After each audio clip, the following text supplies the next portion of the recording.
पढ़ो पढ़ो पढ़ो पढ़ो पढ़ो पढ़ो पढ़ो पढ़ो। अरे क्या पढ़ो? सीबीएसई क्लास 10 मैथमेटिक्स के chapter number 9 some applications of trigonometry की एक्सरसाइज 9.1 के क्वेश्चन नंबर 11 को पढ़ो। Hello everyone, my name is Shivika and I am studying in class 10th। आज के इस वीडियो के अंदर हम एक्सरसाइज 9.1 के सवाल नंबर 11 क्वेश्चन नंबर 11 को सोल्व करेंगे। तो चलिए शुरू करते हैं। यहाँ पे हमारे पास क्वेश्चन क्या गिवन है? A TV tower stands vertically on a bank of a canal. From a point on the other bank directly opposite the tower, the angle of elevation of the top of the tower is 60 degree. From the another point 20 meter away from this point on the line joining this point to the foot of the tower, the angle of elevation of the top of the tower is 30 degree. Find the height of the tower and the width of the canal. इस पूरे के पूरे सवाल को जनाब figure पे समझते हैं। ये फिगर ऑलरेडी आपको टेक्स्ट बुक में दिया गया है, तो अब आपको खुद से फिगर बनाने की जरूरत नहीं है। तो देखो ये क्या कहना चाह रहा है, यहाँ पे है एक टीवी का टावर, ठीक है। सो ये टावर है, कहाँ पे है लेकिन ये टीवी का tower? So my dear friends, ये जो टीवी का टावर है ये बैंक ऑफ कनाल यानी कि नहर के किनारे के ऊपर है। कहोगे ओके, सो ये नहर के किनारे पे टीवी का टावर है, एग्जैक्टली। उसके बाद हमें कहा गया है from a point on the other bank directly opposite the tower. इस टावर के अपोजिट साइड के अंदर एक पॉइंट है नहर के दूसरे किनारे के ऊपर। कौन सा पॉइंट है? ये वाला। ये जो सी यहाँ पे आपको गिवन है ना, ये पॉइंट सी जो है ये अपोजिट हो गया टावर के दूसरा पॉइंट, जो कि इसी नहर का दूसरा किनारा हो गया है। बोले ठीक है, आगे क्या गिवन है? तो अगर इस पॉइंट से हम देखें, so the angle of elevation of the top of tower is 60 degree. ये जो पॉइंट है, यहाँ से जो एंगल ऑफ एलिवेशन बनेगा, एंगल ऑफ एलिवेशन क्या होता है ये हम अच्छे से जानते हैं। और अगर नहीं जानते तो चैप्टर 9 का एक्सप्लेनेशन वीडियो आप देख सकते हो, लिंक डिस्क्रिप्शन में मिल जाएगा।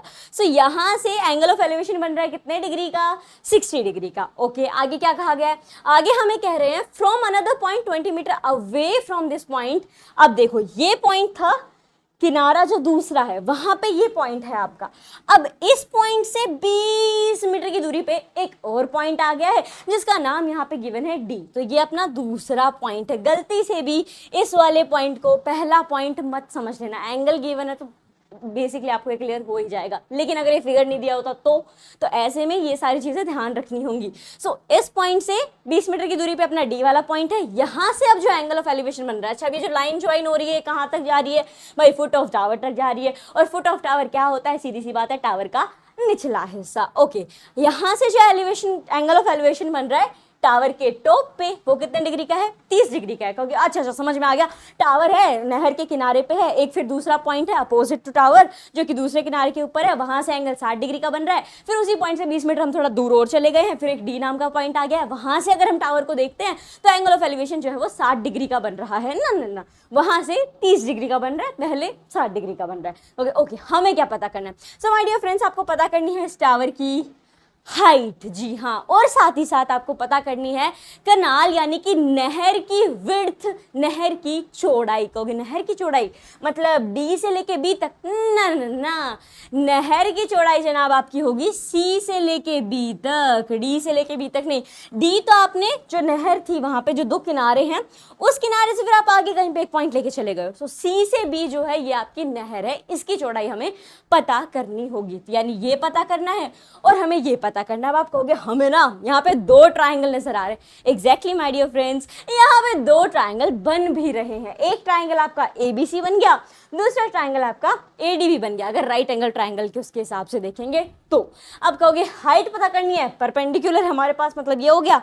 बेस पता करना है यानी ये यहाँ पे सी बी है। आप कहोगे वेरी इजी, हम तो ये पढ़ते ही आ रहे हैं कि क्या दिया गया है और क्या पता करना है। तो हमें तो यहाँ पे एंगल दे दिए गए हैं और हमें परपेंडिकुलर और बेस दोनों पता करने हैं। बात आपकी बिल्कुल सही है, हमें परपेंडिकुलर और बेस दोनों पता करने हैं। और गजब की बात यह है कि हमारे पास किसी भी एक साइड की वैल्यू नहीं है, हमारे पास खाली एंगल्स ही हैं। तो अब इन एंगल से कैसे निकलेगी हाइट और कैसे निकलेगी विड्थ ये पता करते हैं। तो सबसे पहले क्या किया जाए, जो बिल्डिंग आपने ये पूरी है, यहाँ पे जो टावर है, इन सारी चीज़ों को हम यहाँ पे लिख देंगे। तो लिखना क्या है? ये तो फिगर है। लिखना ये है कि ऑलरेडी आपके पास जो पॉइंट्स हैं वो तो दिए ही गए हैं। अब चूंकि हम हाइट पता कर रहे हैं तो फिलहाल के लिए हम टावर की हाइट मान लेते हैं h। ठीक है, क्या है टावर की height?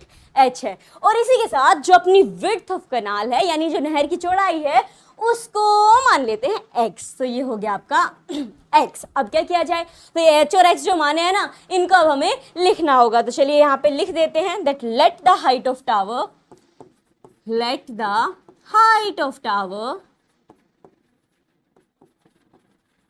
B X, B X ना B H, height of tower अपनी h है। ओके, उसके बाद हमने क्या मानना है, and the width of canal, and the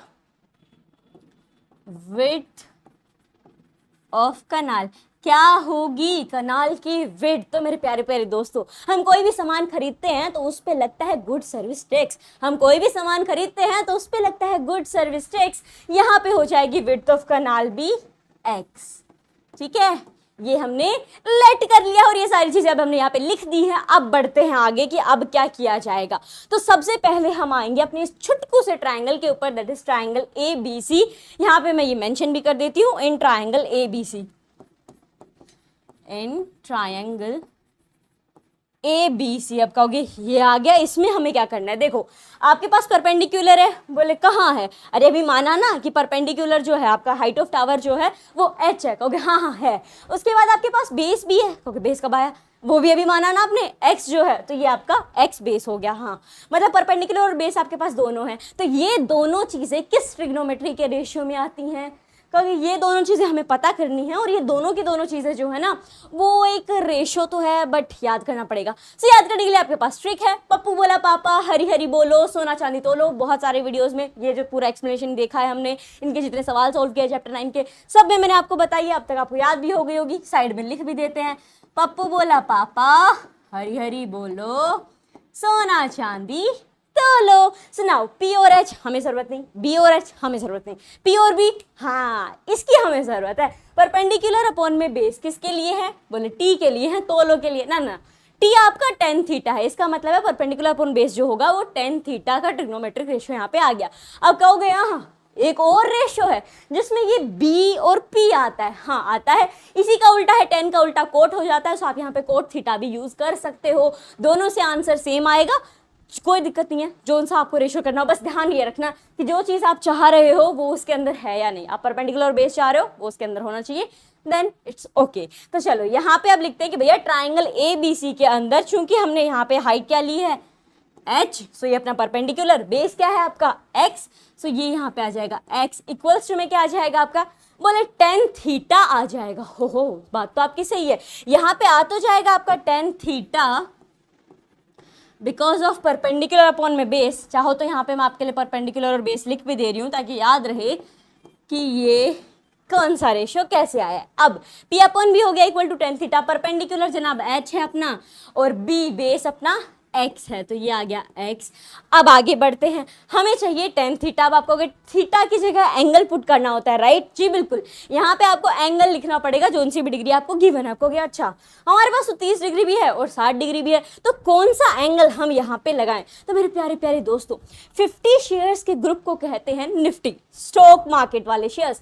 50 shares के ग्रुप को हम कहते हैं निफ्टी। यहाँ पे आपका एंगल हो जाएगा 1060, बिकॉज जो आपने ट्राइंगल लिया है वो ABC है और उसमें 60 डिग्री का एंगल बन रहा है, तो ये आ गया आपका 1060 डिग्री। अब क्या करना है, ना हमारे पास h की वैल्यू है ना हमारे पास x की वैल्यू है, 1060 डिग्री की तो वैल्यू है, बोले कहाँ से आई, वो जो ट्रिग्नोमेट्री की टेबल है ना उसके अंदर 1060 डिग्री की वैल्यू गिवन है, सो वहां से ये वैल्यू आ जाएगी। तो सब कुछ याद कर लेना, वो टेबल जो है ना ट्रिग्नोमेट्री की वो बेहद जरूरी है। सो यहाँ पे अब आप 1060 डिग्री की वैल्यू पुट कर सकते हो, क्या आएगी, h upon X as it is equals to में 1060 डिग्री अपना √3 हो जाएगा। अब आप कहोगे वाह हम क्या करें, अब हम h ले लें या x ले लें, क्या लेना चाहिए। देखो सीधी सी बात है, x यहाँ पे डिवीजन में, बोले हाँ इसको उधर भेज दोगे तो कैसे हो जाएगा, बोले मल्टीप्लाई हो जाएगा, तो इसको उधर भेज ही देते हैं। तो इसको थोड़ा सा छोटा करेंगे and now h is equals to हो जाएगा आपका √3x।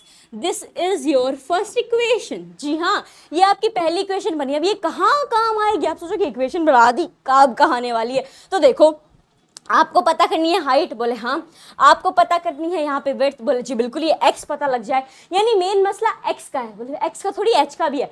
एच में भी देखोगे तो एक्स आ चुका है। अगर आपने एक्स की वैल्यू पता कर ली तो हाइट आपके पास एच की वैल्यू अपने आप निकल के आ जाएगा, क्योंकि एक्स कैसे पता करेंगे, सीधी सी बात है। यहाँ पे अब अगर आप बड़े वाले ट्राइंगल पे आ जाओ तो ये पूरा बेस आपके पास है, बोले हाँ, और हाइट आपके पास है, बोले फिर तो वही एच आ जाएगा। हाँ, अब आपने एक इक्वेशन बनाई है, h की वैल्यू बनाई है, दैट इज √3x। तो उस पूरी इक्वेशन में सिर्फ एक लोता वेरिएबल बचेगा जो होगा x। तो वहां से हम x की वैल्यू निकाल लेंगे। x की वैल्यू निकल के आ गई तो विड्थ तो समझो निकल के ही आ गई, साथ ही साथ हाइट के लिए इसमें पुट कर देंगे वो वैल्यू और हाइट भी निकल के आ जाएगी। कहोगे ओके अंडरस्टूड। अब क्या किया जाए, तो जनाब अब बड़े वाले ट्राइंगल को यहाँ पे लिख लिया जाए। तो चलिए शुरू करते हैं। यहाँ पे अब हम ले लेंगे कौन सा, बड़ा वाला ट्राइंगल, जो कि है अपना इन ट्राइंगल ABD, ABD। इसके अंदर भी क्या क्या करना है। अब आप कहोगे सेम वही चीज चल रही है, पिछले कुछ सवालों में भी देखा है, tan थीटा ही आएगा परपेंडिकुलर अपॉन बेस, क्योंकि वही हमारे पास है और वही हमें पता करना है। बात बिल्कुल सही है, लेकिन आंख बंद करके हर सवाल के अंदर परपेंडिकुलर और बेस मत लगाते चलना। यहाँ पे भले ही वो लग रहा है, लेकिन अब आपको लगे कि सब सवाल में भाई tan थीटा आ रहा है, या कोट थीटा आ रहा है, वही लगाते थे। ना ना ना, अगर मान लो वो जो पतंग वाला सवाल था वैसा कोई सवाल होगा तो फिर हाइपोटेनस नहीं आ जाएगा, फिर आपको मांझे की लेंथ पता करनी लगी पड़ेगी यहाँ पे। तो उस हिसाब से सवाल पढ़ लेना, रटना नहीं है, समझना है। कहीं रटते जा रहे हो कि tan थीटा ही लगेगा अब सब में, ना मुन्ना, ठीक है। सो यहाँ पे अपना P/B आएगा। सो यहाँ पे हम लिख देंगे वही सेम, परपेंडिकुलर अपॉन में base is equal to tan theta, perpendicular क्या है h है। सो ये आ जाएगा आपका h। बेस क्या है, आप कहोगे 20 मीटर है, ना ना ना, बेस जो है वो अपने पूरा ट्राइंगल ये है ABD, तो बेस ये 20 मीटर भी है, साथ ही जो x लिखा हुआ है ना ये भी है, तो ये दोनों जुड़ जाएंगे। तो ये हो जाएगा आपके पास 20 प्लस में x, 20 plus x which is equals to what, कहोगे which is equal to tan theta. Theta की जगह कौन सा एंगल आएगा, तो अब आ जाएगा आपका 30 डिग्री वाला। तो यहाँ हम लिख देंगे tan 30 डिग्री। अब देखिए क्या करना है, असली खेल यहां से शुरू होगा। h को अब h मान के नहीं चलाने का काहे, हाइट ऑफ टावर तो पता करनी है। अब आपको h की वैल्यू पुट करनी है इक्वेशन 1 से उठा के √3x, ठीक है। सो यहाँ से आपकी आ जाएगी √3x, यहाँ पे आ गया अपना √3x अपॉन में 20 plus x as it is रहने दिया जाए। सो ये हो गया 20 प्लस में x। अब आ जाते हैं आगे कि भाई tan 30 डिग्री की वैल्यू क्या होगी, वापस ट्रिग्नोमेट्री की टेबल जिंदाबाद, वहीं से पता चलेगी tan 30 डिग्री की वैल्यू। और अब तक तो आपने वो याद कर भी ली होगी, इतने सवाल सोल्व किए हैं, सब में उसकी वैल्यू ट्रिग्नोमेट्री की टेबल की जरूरत पड़ रही है, तो वो आपको याद हो गई होगी। सो tan 30 कितना होगा, आंधी तूफान आने पर टूटते हैं बहुत सारे ट्रीज, आंधी तूफान आने पर टूटते हैं बहुत सारे ट्री, ये हो जाएगी tan 30 की वैल्यू 1 अपॉन में √3। अब क्या किया जाए, अब बहुत आसान सा काम करना है, बहुत आसान, इतना क्या है, क्रॉस मल्टीप्लिकेशन, इसकी गुणा इधर कर दो, इसकी गुणा इधर कर दो, काम हो जाएगा। सो √3x के साथ √3 मल्टीप्लाई करोगे, रिमेंबर √3x के साथ √3 मल्टीप्लाई कर रहे हो, यानी रूट में 2 3 आ गए, 2 3 आ गए, पेयर बन गया 3 का, बाहर आ जाएगा। सो रूट की छुट्टी हो गई, यहाँ पे आपके पास 3x बच गया। सिमिलरली 20 प्लस x आपके पास, बोले हाँ इसको कर दोगे क्रॉस मल्टीप्लाई, जी बिल्कुल। तो 1 के साथ जब ये मल्टीप्लाई होगा तो ये एज इट इज रहेगा, 20 प्लस का x जो है वो ऐसा का ऐसा हम लिख देंगे। तो ये आ जाएगा आपका 20 प्लस में x। अब क्या किया जाए, तो अगर आप यहाँ पे ध्यान से देखोगे तो हमें x की वैल्यू चाहिए, एक ही तो वेरिएबल बचा है, x बचा है, x की वैल्यू निकालनी है। बोले जी बिल्कुल, तो क्यों ना सारे x को एक साइड कर लें, नहीं ऐसा नहीं है, एक x 20 के साथ घूम रहा है, एक x जो है वो 3 के साथ घूमे जा रहा है, तो इन सबको एक ही तरफ कर देता है। तो यहाँ जो x है उसको भी इधर बुला लेंगे कि अरे आ जाओ बहुत टाइम हो गया। तो ये प्लस का x है तो ये इधर आएगा तो माइनस का हो जाएगा। तो ये हो जाएगा आपका 3x और माइनस का x इक्वल्स टू में 20। अब क्या किया जाए, सबसे पहले तो स्क्रीन को छोटी की जाए। हाँ अब देखो 3x माइनस एक्स हो गया, बोले जी बिल्कुल। 3x है आपके पास, उसमें से एक x चला गया, कितने x बच गए, बोले 2x बच गए, 2x, हाँ बिल्कुल सही बात है, 2x हो गए यहाँ पे आपके, इक्वल्स टू में 20 आ गया। अब x की वैल्यू निकालना क्या आसान है, बेहद आसान है, 2 को खाली उधर भेजना और आपका आंसर आ जाएगा। सो ये हो जाएगा x इक्वल्स टू 20 अपॉन में 2, बिकॉज ये मल्टीप्लिकेशन में था, उधर जाके डिवाइड होगा, 2 1 2 2 10 20। x की वैल्यू आ गई आपके पास निकल के कितनी, 10 आ गई है। आपको हो गया x क्या था, x आपने क्या मानी थी, and the width of the कनाल भी x, तो x आपका था नहर की चौड़ाई, वो आपको पता चल गई है 10। लेकिन अभी काम खत्म नहीं हुआ है। बोले अब क्या बच गया, अरे हाइट को भूल गए क्या, हाइट भी तो है टावर की। तो अब हम पता करेंगे टावर की हाइट, उसके लिए थोड़ा सा इधर स्पेस क्रिएट किया जाए और पप्पू भाई साहब को यहाँ से उड़ा दिया जाए। तो यहाँ से ये पप्पू चले जाएंगे। आई होप आपको ये ट्रिक अब तक तो अच्छे से याद हो गई होगी, ट्रिग्नोमेट्री के रेशियो तो सारे याद हो गए होंगे। Now let's find the height of the tower.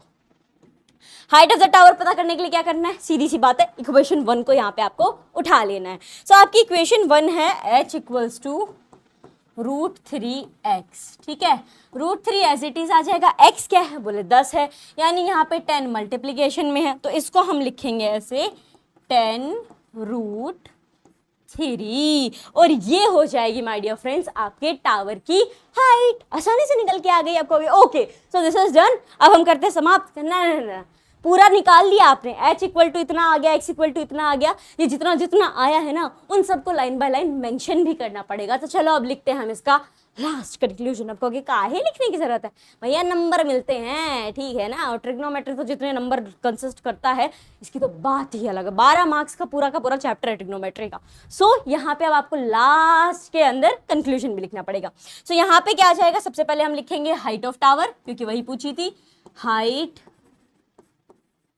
Of tower is equals to 10√3, कौन सी यूनिट लगेगी, मीटर लगेगा, बिकॉज यहाँ पे आपको सब कहीं पे क्या कहा गया था, 20 डिग्री है, 30 डिग्री है, हाँ तो मीटर लगा सकते हो यहाँ पे, चलेगा। उसके बाद क्या आ जाएगा अपना, उसके बाद चाहिए भैया हमें width of canal. Okay, so यहाँ पे विड्थ ऑफ कनाल हम लिख देंगे, एंड द विड्थ ऑफ कनाल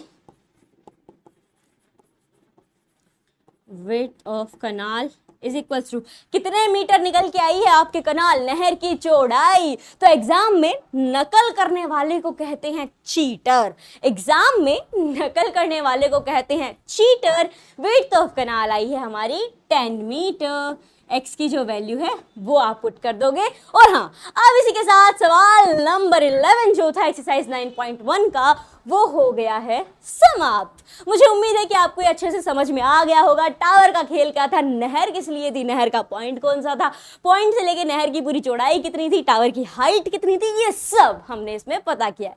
सो अगर आपको समझ में आ गया हो तो इस वीडियो को लाइक कर दीजिए, और हाँ चैनल को सब्सक्राइब करना ना भूलें, क्योंकि यहाँ पे आपको ऐसे ही सारे क्वेश्चन के सॉल्यूशंस और सारे चैप्टर के एक्सप्लेनेशन वीडियोस मिलते रहते हैं। तो subscribe this channel, we will meet in the next video. Till then take care, bye bye.